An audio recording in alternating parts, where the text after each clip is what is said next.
Hello, and welcome to Dogs with Torches, Episode 1. If you could speak with one philosopher, be it ancient, modern, or contemporary, of whom would you choose? In this episode, we will be analyzing the philosophical thought of the Milesian philosophers. Thank you for tuning in, and enjoy the podcast. I'm a dog with a torch in my mouth for my Lord, making noise while I got time, spreading fire while I got earth. How you wish it was already lit. Give me your fire, I'll give it work. I'm just a dog for my Lord.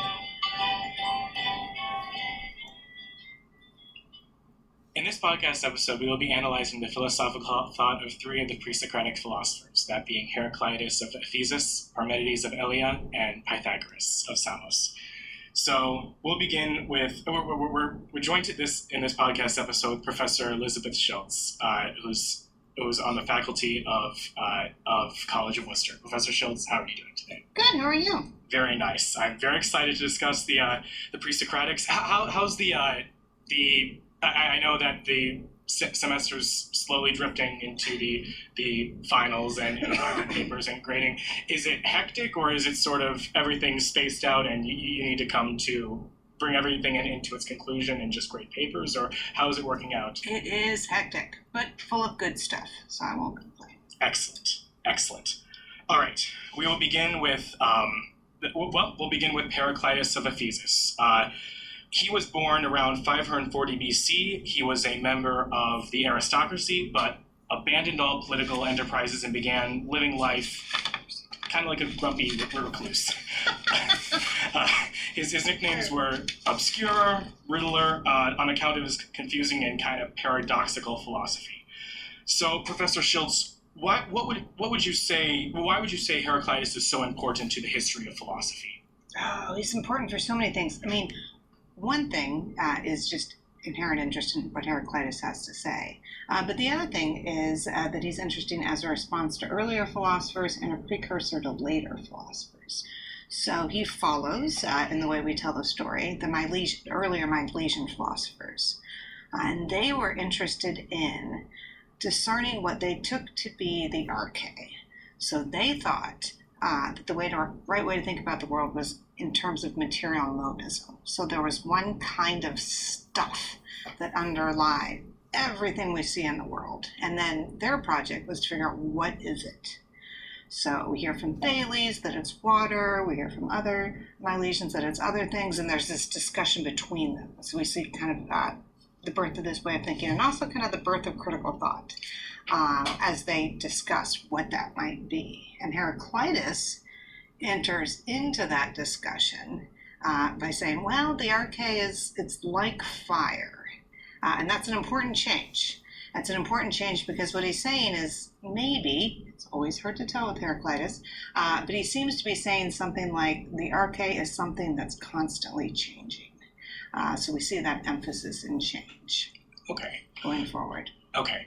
So, yeah. So it's a little bit different than like a Thales who says that everything's water, and it's different than like an Anaximander or Anaximenes who talks about opposing forces that clash with one another.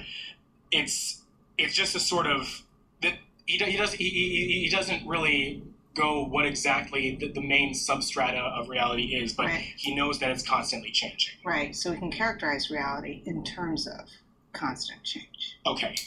What were Heraclitus's reasons for claiming that everything was fire, or everything was constantly changing? It doesn't sound like he meant it in a literal sense. No. Was he simply trying to explain change in reality? Well, that's a really good question, because the problem with Heraclitus is he doesn't say anything in a straightforward fashion, or at least if he did, we don't have those texts anymore. So it looks like one thing that seems to be underlying Heraclitus' thinking is something that's sometimes called the flux doctrine. And the idea is that things are constantly changing in various ways.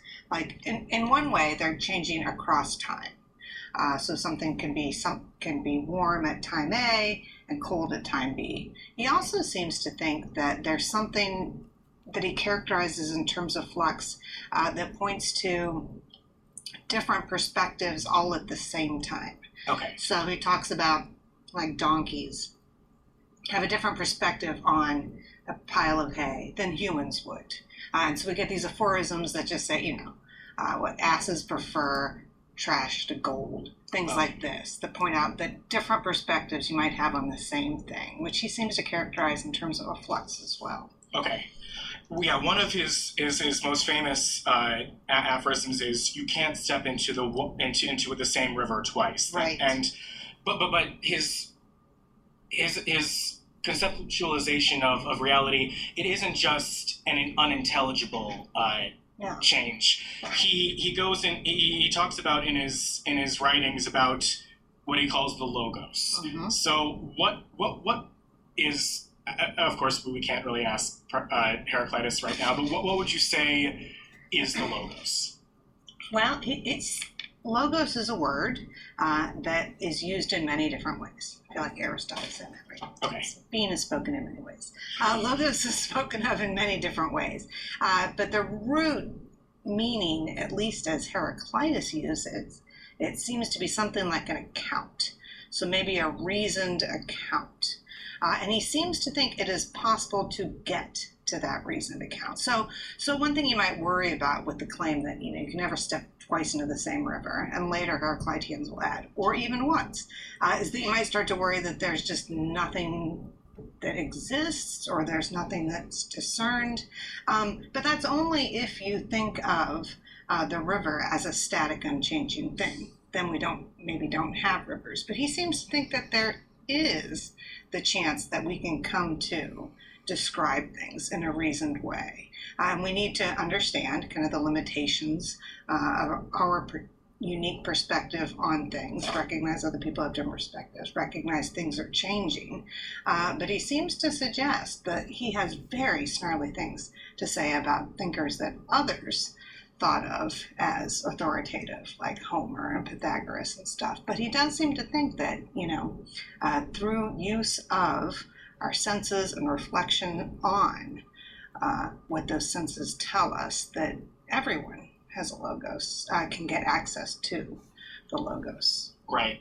One of the themes that pops up in his writings is that he very much is critical of people who he sees as sleepers, who aren't consciously aware of the logos, and if they are aware, they immediately forget it or ignore it.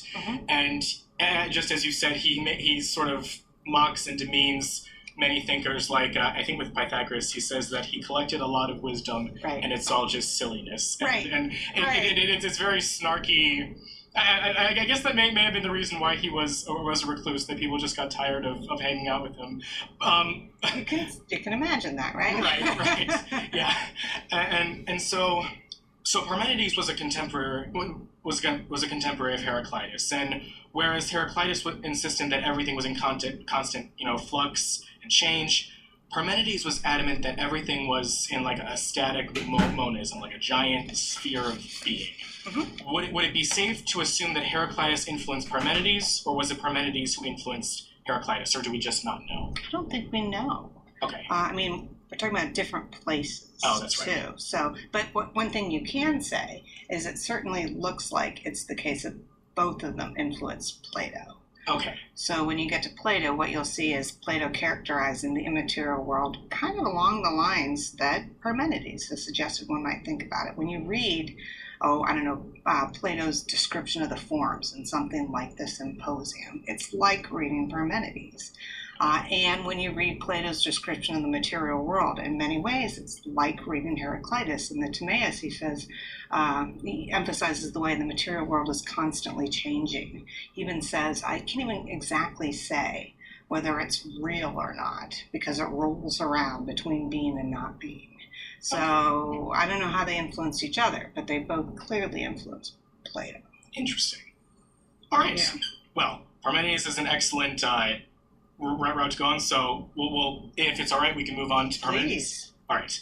We'll now examine the philosophy and literary style of another pre-Socratic thinker, Parmenides of Elea.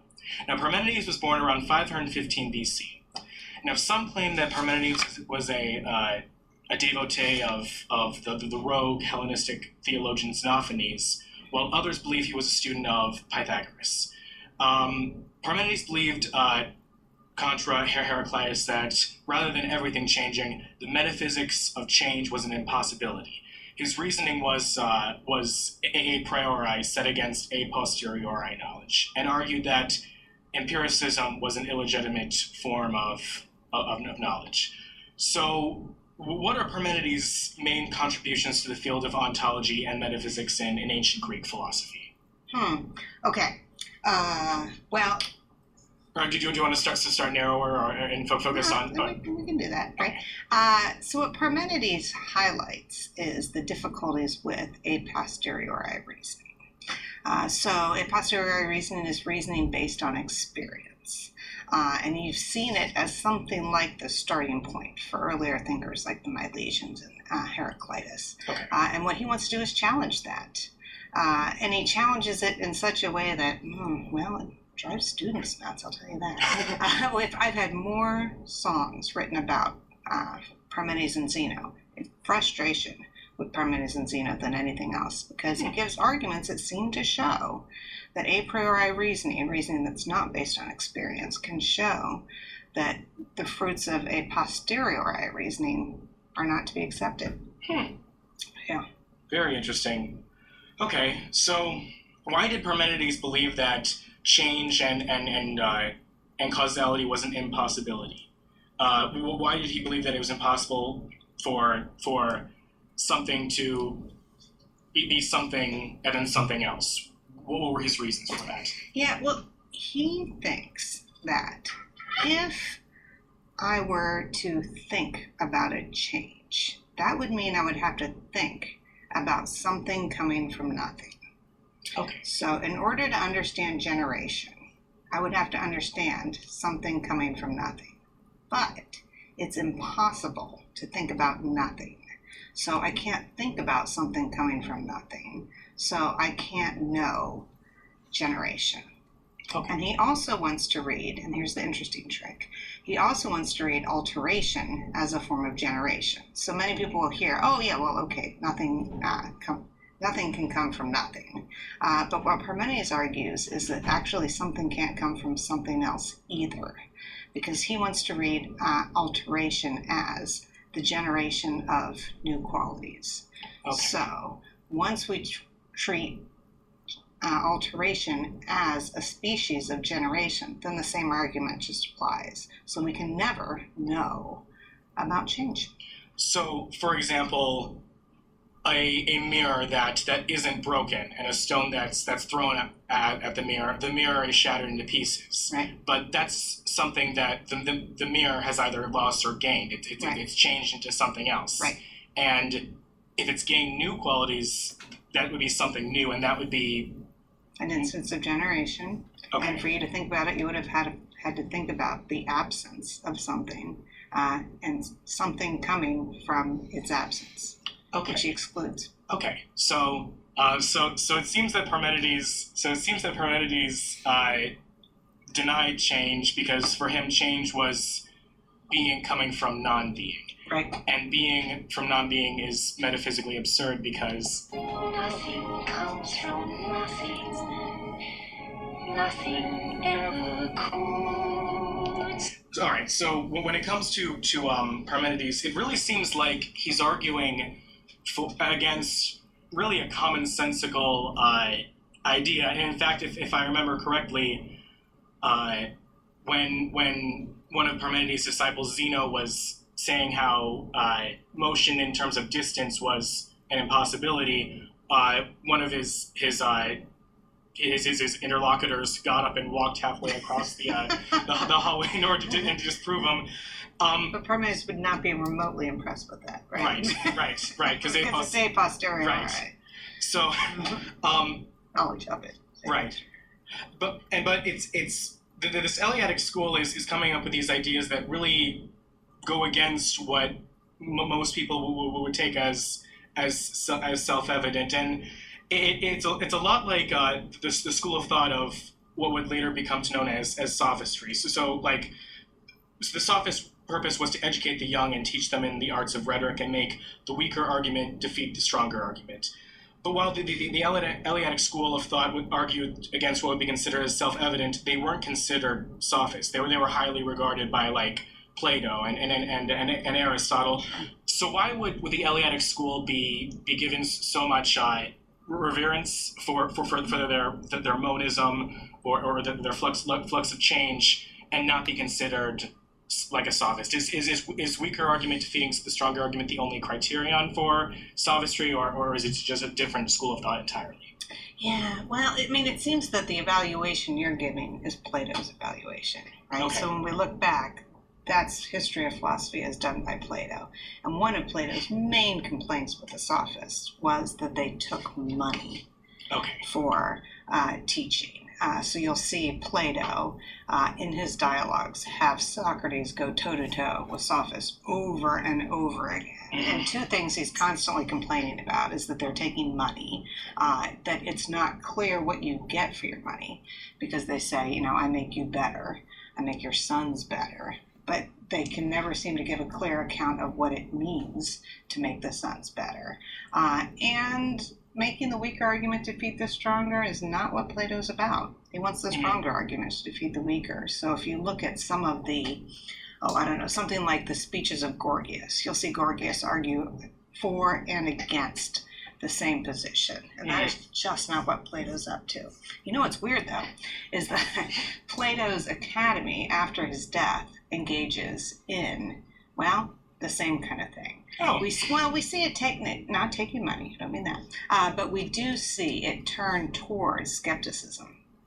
And one of the practices of skeptics is often arguing for and against the same position.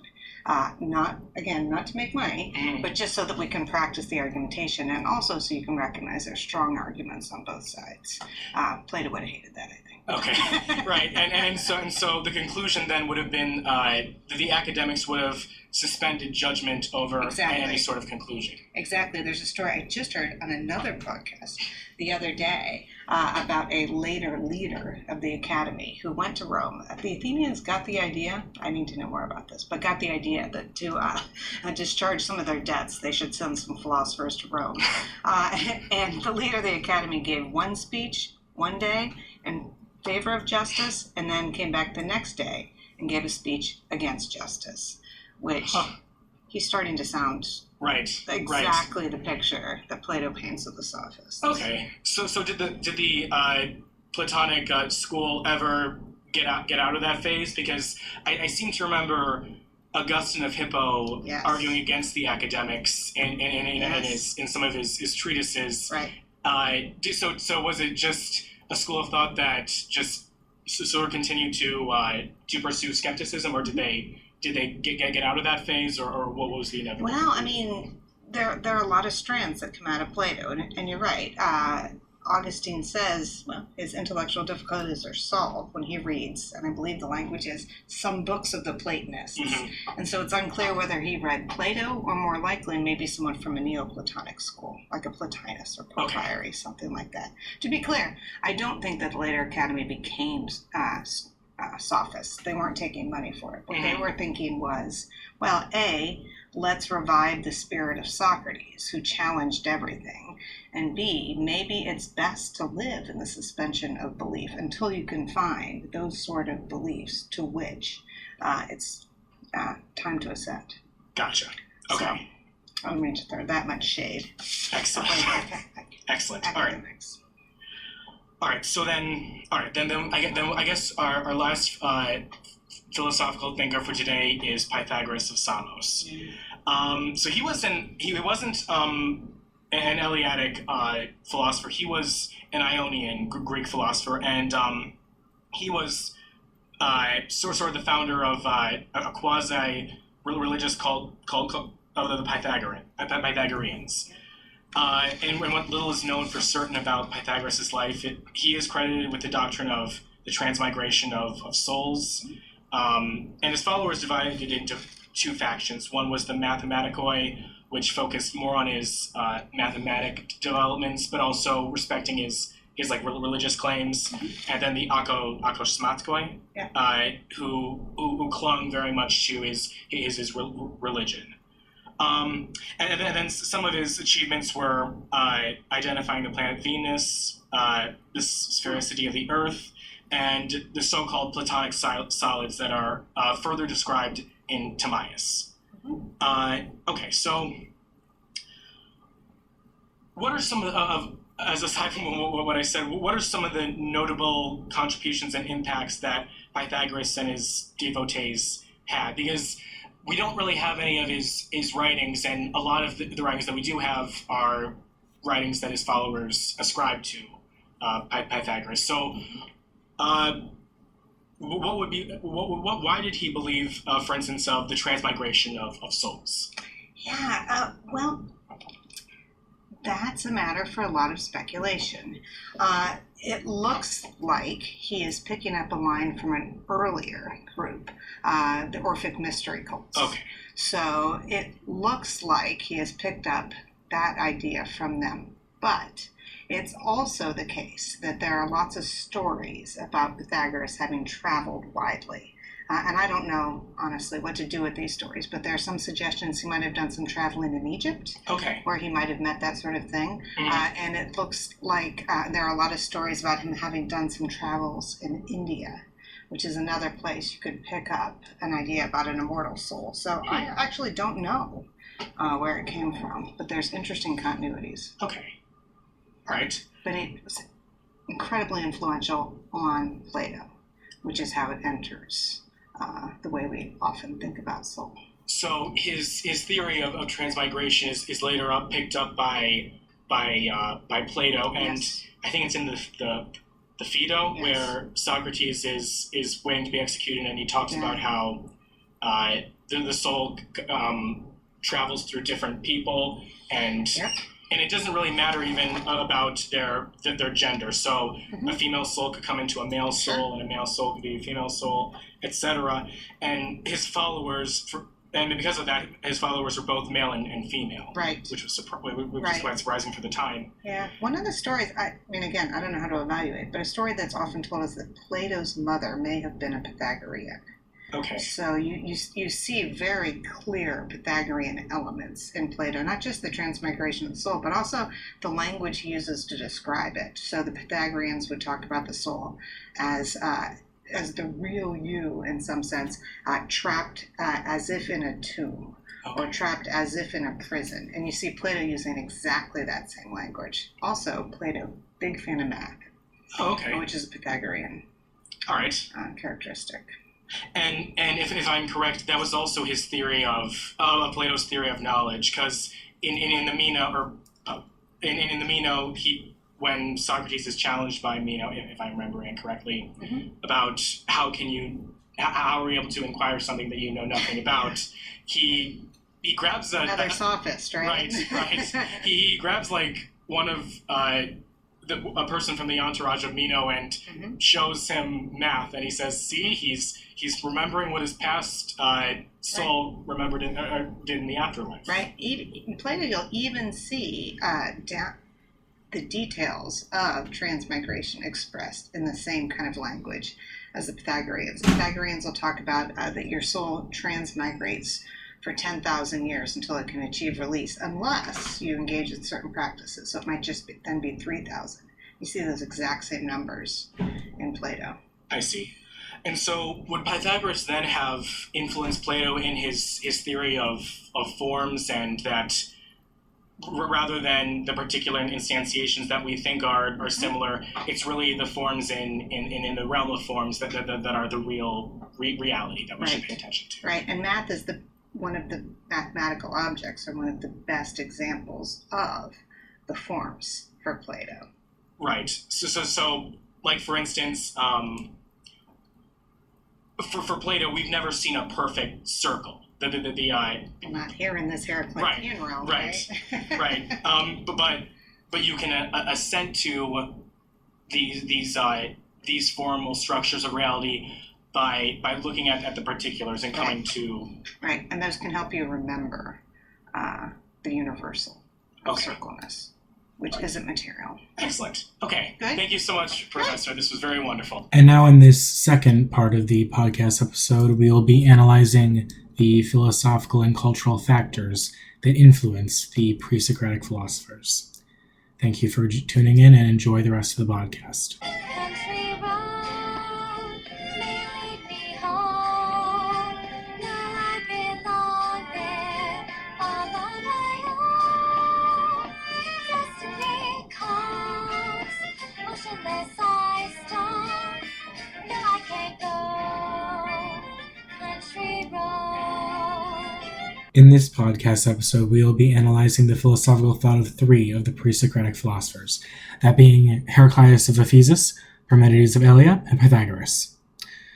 We will be focusing on their cultural influencers and their predecessors and determining how much of their philosophy is owed to their culture. The question we are going to ask is, how did the culture affect Heraclitus' philosophical literary style of quips and aphorisms?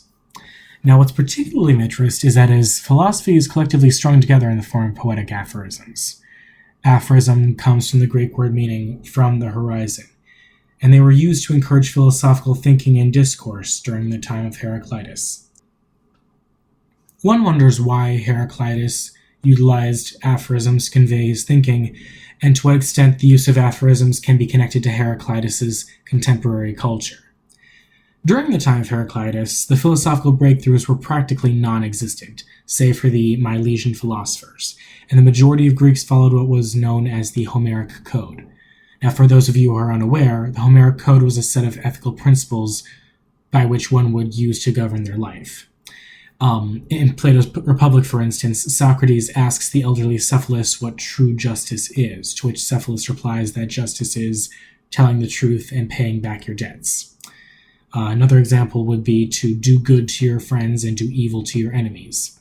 These sorts of moral quips and aphorisms would have been the hierarchical set of principles and virtues that the Greek citizens would have lived by during the time of Heraclitus. Now, according to Professor Nathan Crick in his book Rhetoric and Power, the Drama of Classical Greece, Heraclitus was using a plethora of aphorisms as a response and critiqued the ethical practices of the Homeric Code, which he deemed as insufficient. So rather than continue to cite the Homeric Code, Heraclitus uses poetic aphorisms to construct his own philosophy, as well as criticize Homeric philosophy. Heraclitus' use of aphorisms as a form of critique and parody of Homeric codes of conduct fits very nicely with his overall philosophy. Heraclitus greatly stressed the fact that the majority of humanity was deaf to the appeals of the divine logos. And while they had the capacity to understand the ultimate reality, they instead acted like dreamers who had fallen into a deep sleep.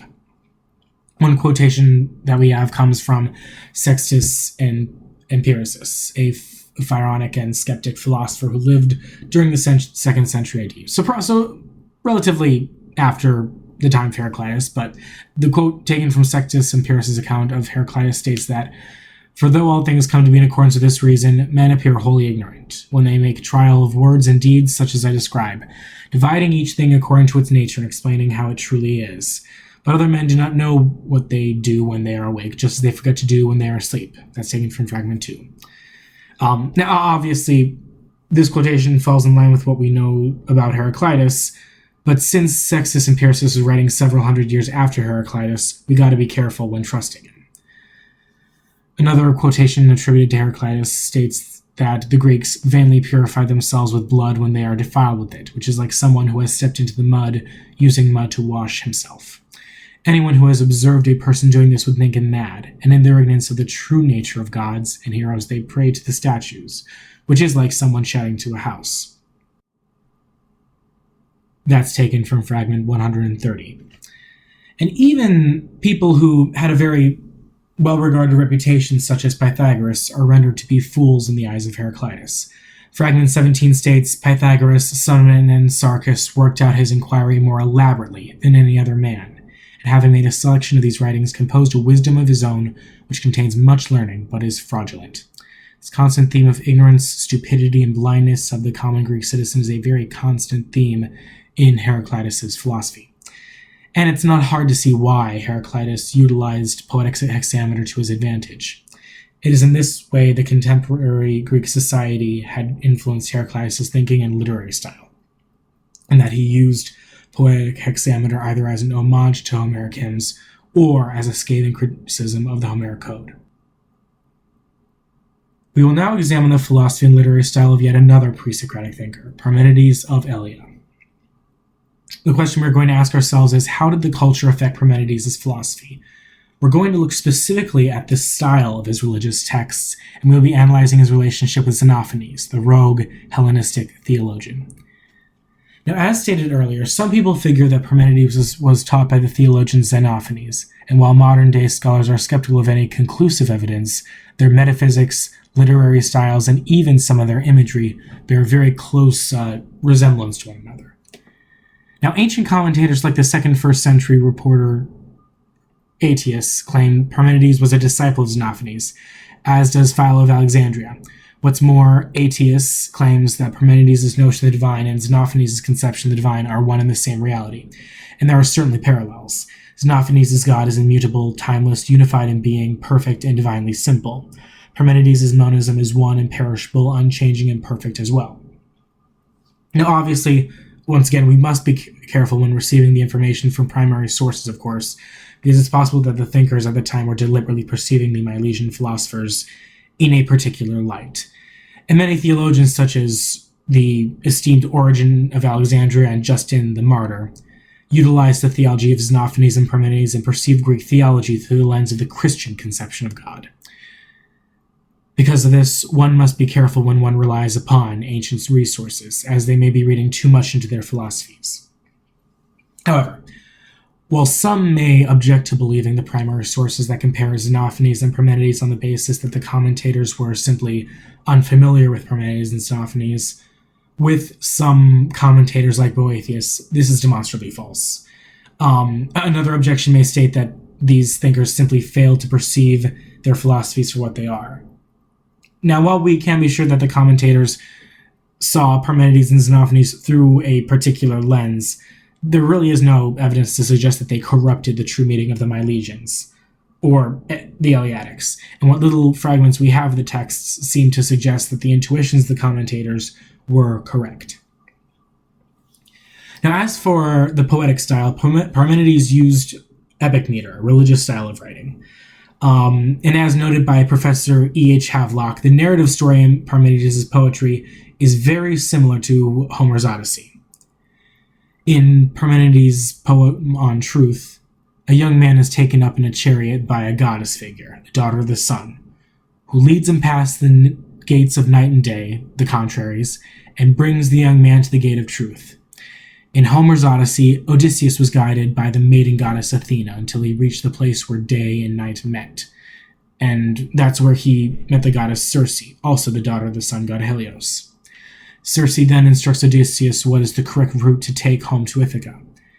It's quite likely then that the narrative Parmenides uses to convey his philosophical thinking is, much like Heraclitus, hearkening back to this age of Homeric poetry, epic poetry, and in doing so shapes his own epic narrative in the form of poetic heroic quests. What's more is that Parmenides' poetry harkens back to the tradition of Homer and Hesiod in invoking the goddess, usually a muse, where in this poem the goddess greets the young man and promises to reveal the truth to him. With Homer's Odyssey, the goddess reveals the epic story to the bard with an opening invocation. This is taken from the opening line of Homer's Odyssey. Tell me about a complicated man. Muse, tell me how he wandered and was lost, how he had wrecked the holy town of Troy. So too in the Iliad, Homer invokes the goddess, who will explain the truth to him. Sing, goddess, the anger of Peleus' son Achilles, and its devastation, which put thousandfold upon the Achaeans. And finally, in Hesiod's Theogony, we have the same traditional revealing of the truth by divine authority that we find in Homer. I begin my song with the Heliconian muse, whose domain is Helicon, the great god-haunted mountains. Their soft feet move in the dance that rings the violet dark spring in the altar of mighty Zeus. With Parmenides, the goddess appears to the young man and promises to reveal the truth to him. This is taken from Parmenides' poem On Truth. Graciously, the goddess received me, took my hand in hers, and spoke to me these words. O youth, accompanied by immortal guides, and these horses which bring you to our home, welcome, for no evil destiny set you forth. While it isn't exactly the same as an invocation, the purpose of the goddess is to reveal the truth of some great mystery, which is the same function of the muse instructing the bard in the religious texts of Homer and Hesiod. So like Heraclitus, Parmenides of Elea was influenced by Homer and Hesiod's religious poetry, just like Heraclitus. Parmenides utilizes the imagery of the Odyssey as well as the invocation of the goddess, of the muse, in order to convey his philosophy. In doing so, he intends to not only place his poetry on par with Homer and Hesiod, but rather intends to supersede them. We now begin to analyze the philosophical thought of Pythagoras of Samos. Now, what is so interesting about Pythagoras is that he never actually wrote any of his philosophical thoughts down, though we do have writings attributed to his followers. Now, Pythagoras was also interested in underlying substrata of the universe, just like the Milesians and the Eleatics. But while the Pre-Socratics, such as Thales, believed everything to be water, Under the sea, darling, it's better down where it's wetter, take it from me. or like Heraclitus, believed everything to be fire, It's another curse. May all your bacon burn. Pythagoras believed that the universe was made up of mathematical numerals and equations. We will be analyzing specifically the cultural impact that shaped and influenced Pythagoras' philosophy, specifically his theory of transmigration, or reincarnation. As mentioned earlier, we'll be comparing and contrasting Pythagoras to the Eastern cults, specifically the cult of Orpheus, or Orphism. Now, according to ancient Greek historian Herodotus, Pythagoras received inspiration from Egyptians concerning the immortality of the soul and reincarnation. The Egyptians were also the first to claim that the soul of a human being is immortal, and that each time the body dies, the soul enters another creature, just as it is being born. They also say that when the soul has made the round of every creature on land, in sea, and in air, it once more clothes itself in a body of a human being, just as it is being born, and that complete cycle takes 3,000 years. This theory has been adopted by certain Greeks too, some from a long time ago, some more recently, who present it as if it were their own. I know their names, but I will not write them down. That is taken from Herodotus' histories. In addition to this account, Herodotus also makes the comparison between the Orphic rites and Pythagoreanism. This is also taken from Herodotus' histories. They agree within this practice called Orphic and Bacchic, which are in fact Egyptian and Pythagorean, for it is impious too for one partaking of these rites to be buried in woolen wrappings. There is a sacred discourse about this. Now, once again, we have to reflect on Herodotus' limitations in recording history, in that he perhaps is simply attributing to the Egyptians what may never have actually happened. It wasn't particularly uncommon for philosophers or historians or popular writers to attribute fanciful events or legends or myths or accounts based on the testimony of the Egyptians. For instance, Plato, in his account of Atlantis, ascribes the account of Atlantis' creation to the Egyptians in his book Timaeus. So while we can rely reasonably on Herodotus' writings, we also must be careful. This connection between the Egyptians, the Pythagoreans, and the Orphic cults is made apparent to Herodotus, and further supports Heraclitus' claim that Pythagoras worked out his inquiry more elaborately than any other man, having made a selection of these writings, composed a wisdom of his own. In addition to the testimony of Herodotus, there are some striking similarities between the legends of Pythagoras and the legends of Orpheus, most notably the descent down into the underworld. According to the myth, Orpheus descended down into the underworld to retrieve the soul of his dead wife, Eurydice. Diogenes Laertius, a 3rd century literary historian, records a similar story. Pythagoras, sometime afterwards, came up withered and looking like a skeleton, then went into the assembly and declared that he had been down to Hades, and even read out his experiences to them. They were so affected that they wept and wailed and looked upon him as divine. Again, with Diogenes Laertius, we also need to be aware that of his limitations, and specifically with Diogenes Laertius, he is known by modern historians as not being particularly trustworthy on all accounts, as he sometimes attributes accounts and facts without citing his sources properly.